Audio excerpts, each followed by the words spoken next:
Hey there, this is Malia with Chronicles of a Crispy Mom.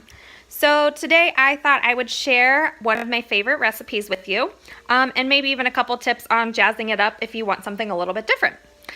So one of my husband's favorite meals is just to do cheese dip.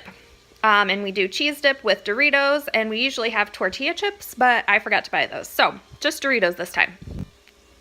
So it's really quick, super easy. What I do is I just brown some ground beef, usually about a pound, give or take, depending on how meaty you prefer yours to be.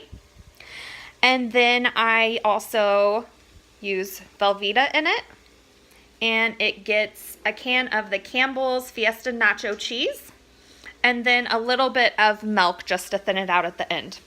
So first what you do is you brown your ground beef, like I said, about a pound, give or take, depending on your preference.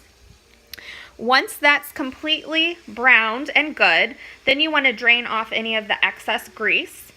If you're really picky about how much grease is in your pan and you don't want it to have a whole lot at all, a trick you can do is grab a plate, line it with some paper towel, and put the hamburger on there after you drain it, and then wipe out your pan. That'll save you some fat calories if you are watching your weight or if you just really don't like the extra grease.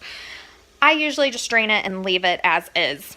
So next, once I have my beef browned, I put in one box of just the original Velveeta, the regular size box. It's the 2-pound box for reference. So what I do is I just have that cubed up and ready to go. I do that while I'm browning my beef. And so I'm just going to throw all those in there.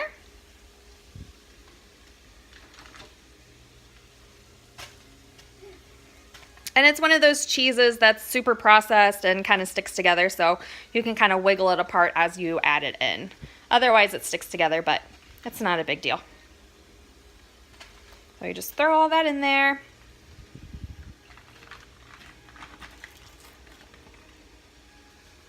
Another tip, when I'm chopping up my Velveeta, it's super sticky, and I hate that feeling. It's gross, it bothers me. But also, it really jacks up my cutting board. If I do it on the cutting board, it's really sticky and kind of gross.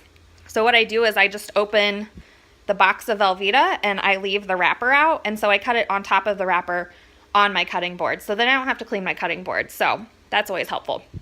So we have the brown beef, and then we add in a box of our Velveeta already cubed and ready to go. And then we're going to add a can of this Campbell's Nacho Fiesta cheese. Well, Fiesta Nacho cheese. Just one can is sufficient. You can add 2, but I like just one. It's kind of gross. Well, it looks gross, but it tastes good all mixed in. So I do that.